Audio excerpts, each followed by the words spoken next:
Good afternoon, everyone, and welcome to the discussion on Marxist literary criticism.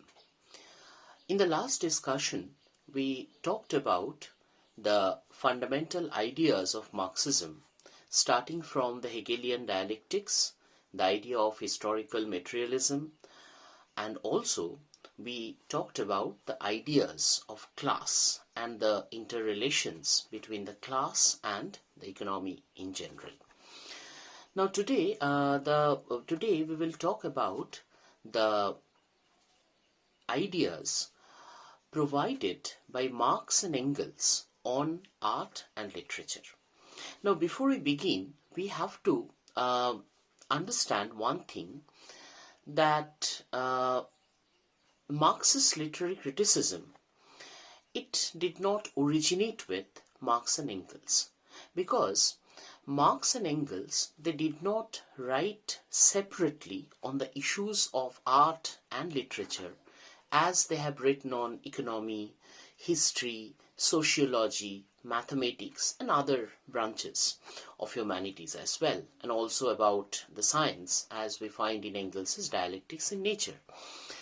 But Marx and Engels, they have made comments, rather we can say stray comments, on the issues of literature and art while discussing on the issues of the relations between the economy and the other aspects, that is the society, the sociology, the law, the politics and all these things.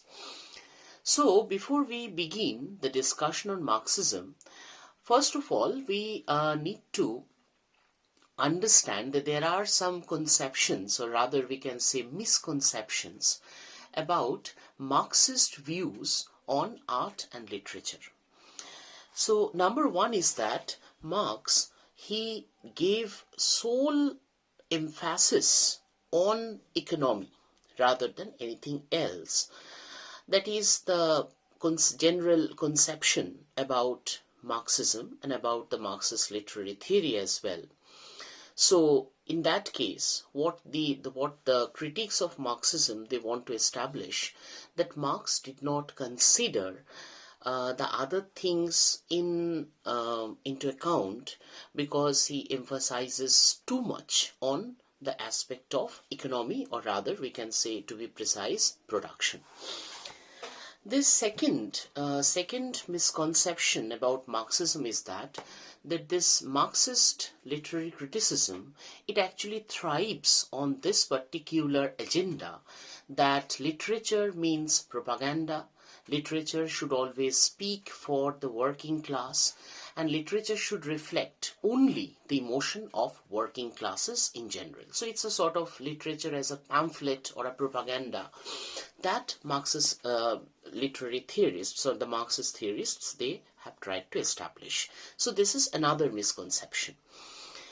And the third accusation, that is against the very prominent Marxist assumption of the relationship between base and superstructure. So we will start with the third, that what Marx actually tried to implicate in his comments on the interrelations between base and superstructure.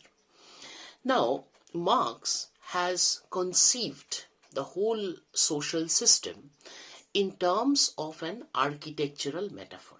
So in that architectural metaphor, as if the society is like a house, a building, and the economy, that is the base of the building, and politics, religion, law, sociological treatises, moral treatises, they belong to the superstructure. That is the first floor, second floor, third floor. So what Marx is trying to say, that this society, it gets transformed only when the base or the production, the mode of production changes. So with the change in the mode of production, with the change in the production system, the society has undergone the changes, and also these things in the superstructure, they have also undergone a process of change with the change in the base. That is what Marx has tried to say.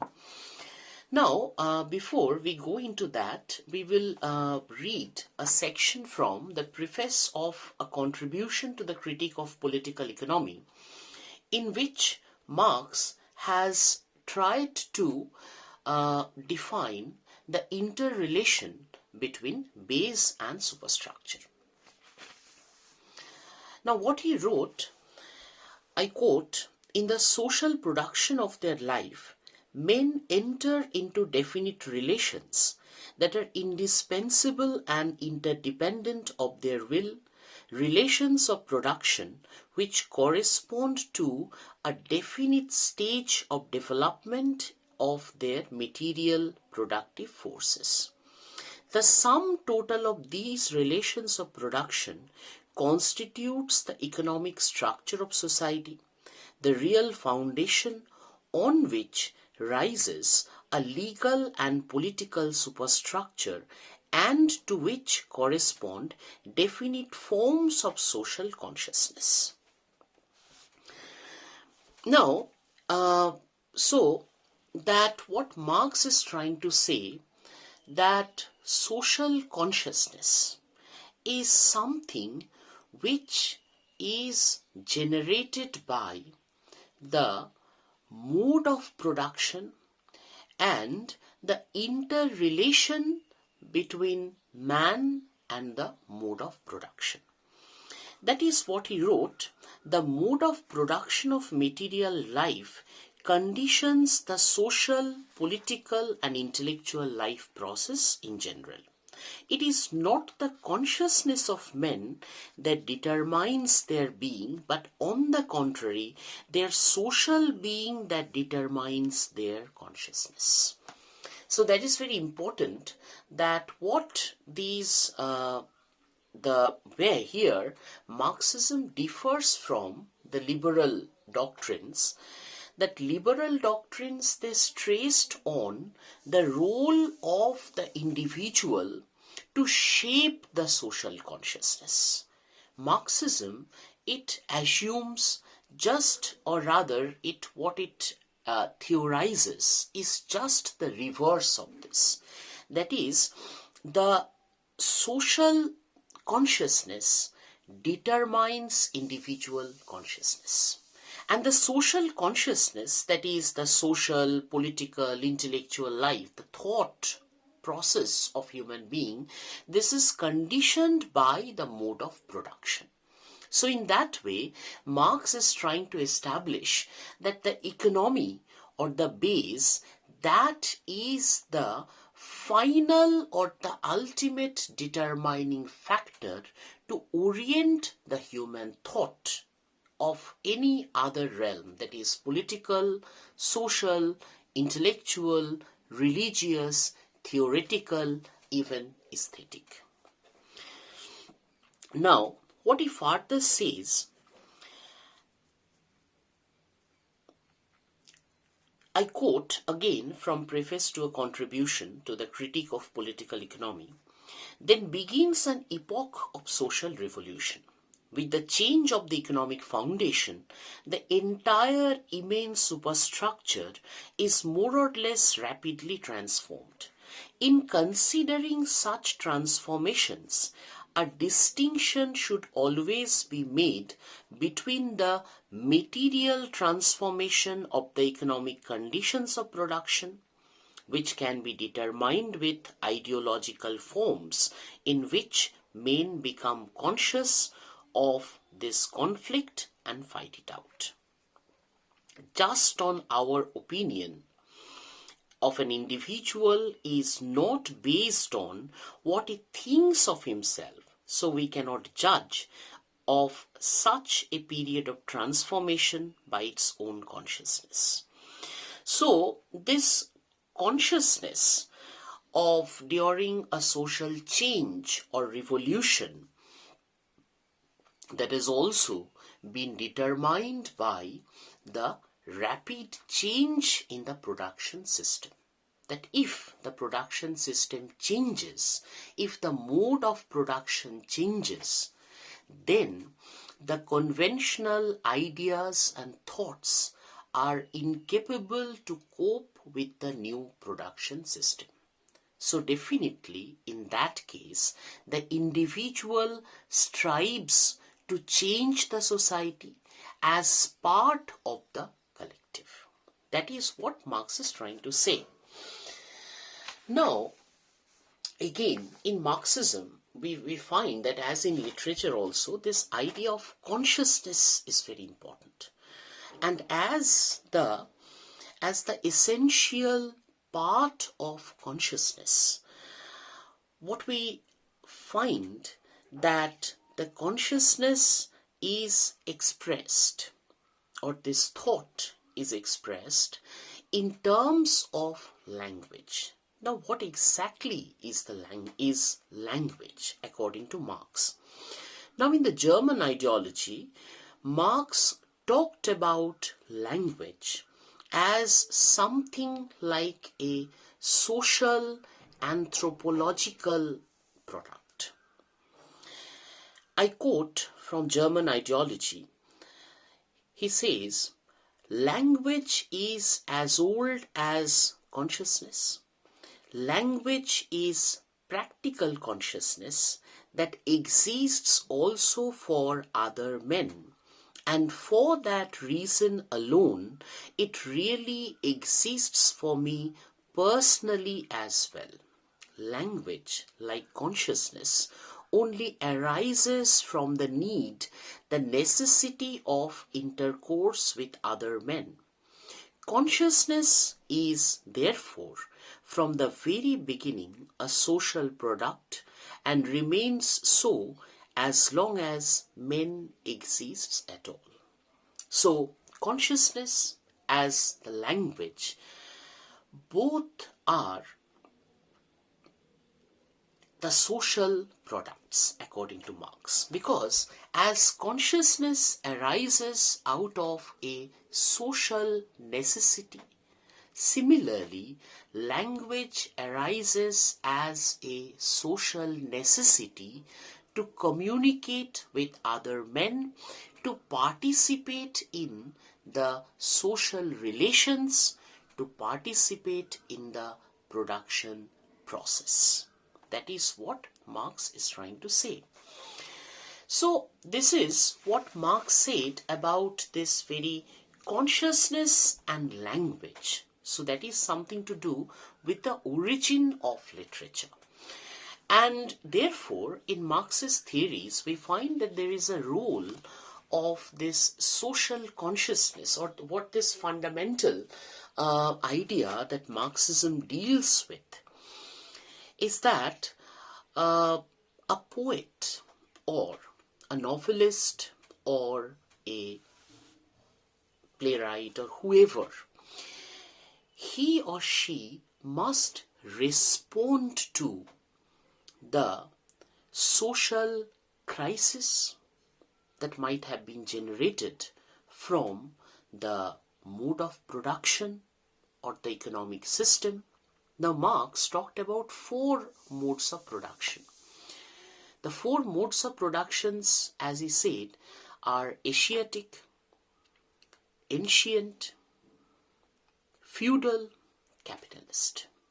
Now, this capitalism that has been considered as the last stage, which is creating an obstacle in the production process by virtue of its exploitative nature. So, the thing is that the man needs to liberate this production system from this cycle of exploitation.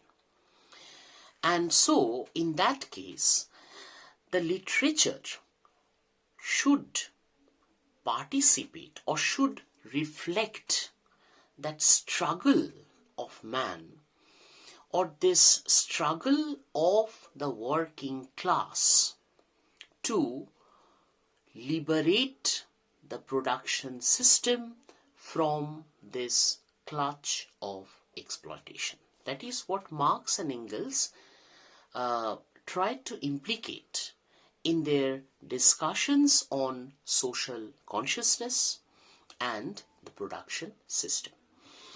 But the fact is that did Marx and Engels stress on didacticism or stress on merely writing pamphlets or propaganda as literature?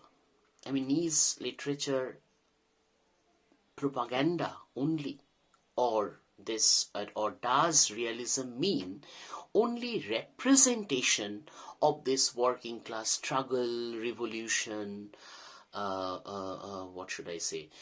this agitation? Is this all that Marx and Engels tried to say? This perhaps there are a lot of misconceptions regarding this, but actually Engels makes it rather clarifies this point in a letter to Margaret Harkness, a novelist in the Edwardian England.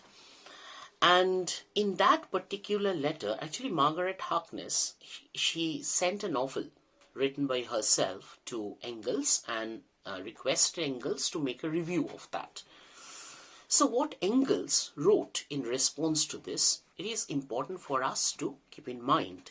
Because Engels here tried to define the idea of realism, which was a very prominent sort of a literary phenomenon in the 19th century, and Engels tried to define that in his response to Margaret Harkness.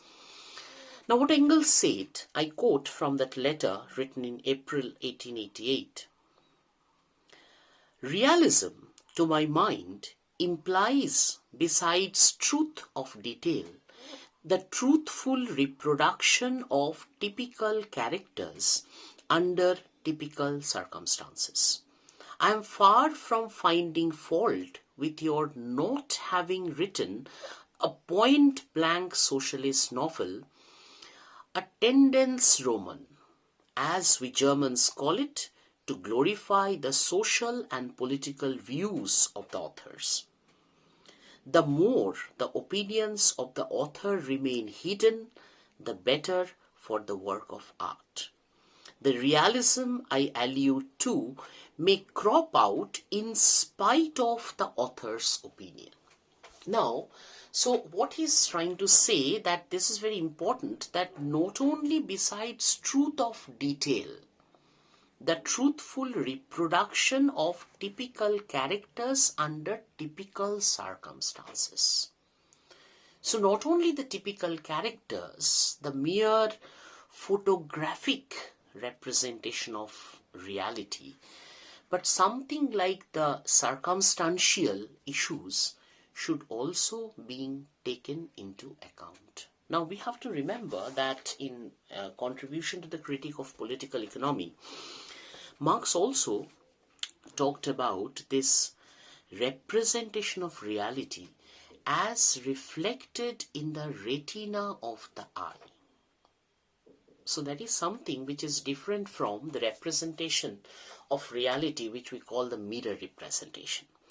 So when the reality is represented or being arrested in the eyes of the retina, then it comes to our mind. We actually sort of approximate the reality. We perceive reality. So is it merely a photographic representation or a mirror representation of reality, or something which is changed or rather reformed by our perception, reformed by our own consciousness? So that is perhaps Engels tried to implicate. Now here, In that letter, Engels has praised, and we know that Marx and Engels, they were actually the great admirers of those writers who are, as far as their ideological sort of affiliation is concerned, they're hardly Marxists, or rather they're very anti-Marxists, in that way that they're sympathizers, either sympathizers of the monarchy, or in a very in that way they're quite away from this all agitations and things, very romantic writers. So Marx and Engels, they prefer those romantic, to our to the later Marxists, or this quote unquote reactionary writers.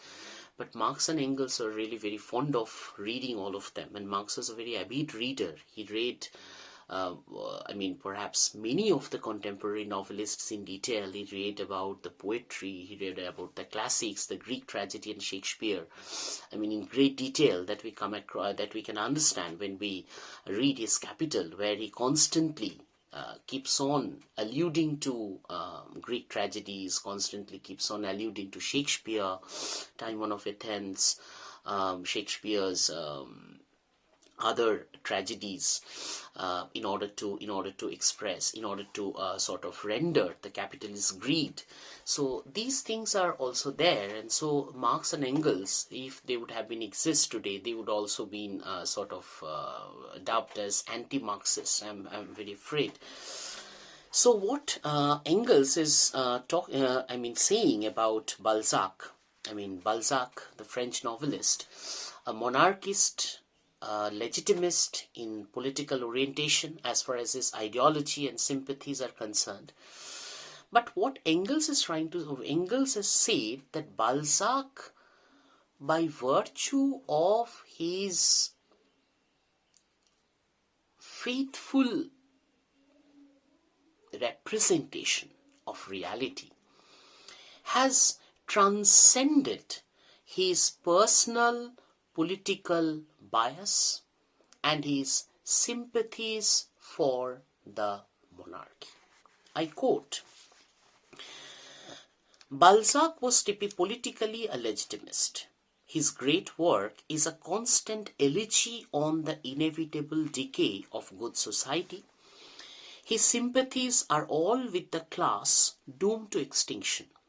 But for all that, his satire is never keener, his irony never bitterer than when he sets in motion the very men and women with whom he sympathizes most deeply, the nobles. And the only men of whom he always speaks with undisguised admiration are his bitterest political antagonists, the Republican heroes of the Cloître Sainte-Marie, the men who at that time were indeed the representatives of the popular masses. That Balzac thus was compelled to go against his own class sympathies and political prejudices, that he saw the necessity of the downfall of his favorite nobles and described them as people deserving no better fate, and that he saw the real men of the future, where for the time being they alone were to be found, that I consider one of the greatest triumphs of realism and one of the grandest features in old Balzac. So realism means that representation of reality, taking into account the circumstantial and the sociological perspectives, in spite of one's own personal bias and political orientation. And what Engels is trying to say, that Balzac, in spite of being a royalist, he has shown the downfall of the nobles because he anticipates and perceives it as a historical inevitability. That is what Balzac has done, and that is what Engels has considered and defined as realism. Now we will be talking about the two problems of Marxism, that is this very question or the debate which concerns the interrelations between base and superstructure. Now it is very ironical to note that the Western academia, they did not accept Marxism as or rather Marxist literary theory as an academic or critical tool before the debacle of Soviet Union in 1991. So this debacle of political Marxism has renewed the interest of Western academia into Marxist literary theory, because Marxist literary theory, this if they make Marxism more academic venture, then this whole issue of Marxism as a political ideology may get diluted. So definitely they try to dilute this political and radical essence of Marxism as a political philosophy and they have tried to reduce it to the level of an mere academic discipline. So one of the pertinent debates which are raised by neo-Marxists regarding this very validity of this base superstructure paradigm, because they have conceived it as a very static one. It's something which is non-dynamic, the metaphor itself. And secondly, the debate concerns that is base the sole determiner of transformation of a society, or is the production the sole instrument of transforming the history, or can superstructure function independent of the base? So these are the questions which are actually raised by the neo-Marxists in the post-1991 period. Now, something that Marx actually, what he said regarding Greek tragedy in Critique of Political Economy, that is something that we can understand about Marxian, the problem of Marx regarding this sort of generalized conception of base superstructure paradigm. I mean, did Marx really consider that base is the sole sort of instrument of transformation? Now there is a problem and dilemma which is also found in Marx, or rather we find a sort of uneasiness of Marx regarding this particular question. Now as he wrote about Greek tragedy, I quote from Critique of Political Economy, "As regards art, it is well known that some of its peaks by no means correspond to the general development of society, nor do they therefore to the material substructure, the skeleton as it were of its organization." Now what he tried to say, that in the ancient Greek society, art has reached a great height. And what we find, that the particular quality of art that far superseded the mode of production which existed in ancient Greek society. So how could such enigma be explained? Now, Marx has tried to explain in that critique of political economy that how this very production system and how the particular the particular development or the stage of technological development has influenced the very forms of epic which was prevalent in the ancient Greek society. But he ended up with a question which could hardly be answered. That he said, I quote, "The difficulty we're confronted with is not, however, that the understanding how Greek art and epic poetry are associated with certain forms of social development. The difficulty is that they still give us aesthetic pleasure and are in certain respects regarded as a standard and unattainable ideal." So how could this be explained? That this ancient Greek art, for example, we have read Oedipus the King by Sophocles, and we are still fascinated by the sort of values represented by the text. And when we read Shakespeare, we still get fascinated by the values.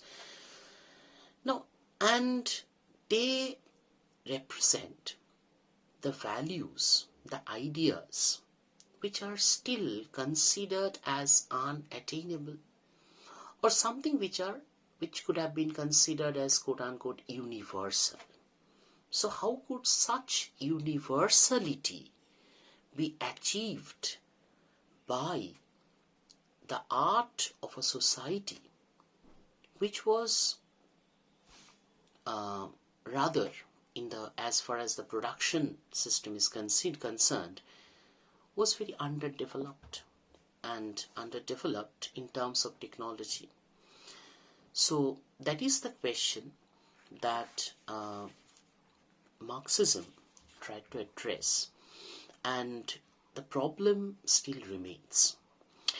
Now this we can consider that Marx's view on this relationship between base and superstructure, far from being dogmatic, it presents a genuine problem.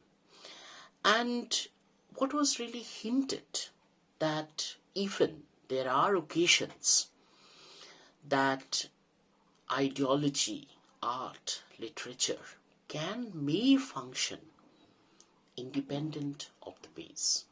So they did not rule out any such possibility, because Marxists might be dogmatic, but Marx was not. Now we'll finally end up this discussion with the reference to a letter by Engels to J. Bloch, written in September 21, 1890, in which Engels tried to clarify their position on this very relationship between base and superstructure in social transformation, and also tried to this clarification was necessary because of the violation, or some dogmatic interpretations were actually provided by some of their disciples, the quote-unquote Marxists, as Engels himself has mentioned. Now what is said in that letter was very important for us as students of Marxism, and also for it's a lesson for the Marxists, quote-unquote Marxists, who are trying to interpret Marx as more dogmatic, as more something like always radical and always very non-flexible sort of personality. Now what Engels wrote, that according to the materialist conception of history, the ultimately determining element, just note the use of the word, the ultimately determining element in history is the production and reproduction of real life. Other than this, neither Marx nor I have ever asserted. Hence, if somebody twists this. So he's talking about these possible deviations of Marxist theories by his disciples. Hence, if somebody twists this into saying that the economic element is the only determining one, he transforms that proposition into a meaningless, abstract, senseless phrase. The economic situation is the basis, but the various elements of the superstructure, political forms of the class struggle and its results, to wit, constitutions established by the victorious class after a successful battle, etc., juridical forms, and even the reflexes of all these actual struggles in the brains of the participants, political, juristic, philosophical theories, religious views, and their further development into systems of dogmas also exercise their influence upon the course of the historical struggles, and in many cases preponderate in determining their form. So this role of the other factors, for example, the politics, philosophical theories, the laws, religious views, art, literature, so everything, the role of everything has been acknowledged. So Marxism is not merely about economy. Now, what Engels is actually sort of implicated at the inherent danger of the enthusiastic Marxists. He said, Marx and I are ourselves partly to blame for the fact that the younger people sometimes lay more stress on the economic side than is due to it. We had to emphasize our main principle vis-a-vis our adversaries who denied it, and we had not always the time, the place, or the opportunity to give their due to the other elements involved in the interaction. So primarily, as Engels clarifies, that the reason for stressing on this production as the principal determining force in a social transformation, that is due to the polemics they had been involved with their adversaries regarding this question of the transformation of class and regarding this process of transformation of history. Unfortunately, however, it happens only too often that people think they have fully understood a new theory and can apply it without more ado from the moment they have assimilated its main principles, and even those not always correctly. And I cannot exempt many of the more recent Marxists, Engels put the word Marxists in quote, from this reproach, for the most amazing rubbish has been produced in this quarter too. So perhaps Engels was actually a sort of prophet, I consider, because he has anticipated the rubbish which would be produced in the name of Marxist criticism, to make Marxism more dogmatic sort of philosophy, dogmatic tool of literary criticism. So with this, we end up the discussion on Marxist literary theory as provided as we come across in the writings of Marx and Engels. In the next lecture, we'll talk about the Soviet school of Marxism, where we will consider the views by Georgy Plekhanov, Maxim Gorky, Leo Trotsky, and of course the Soviet Writers' Congress. Thank you.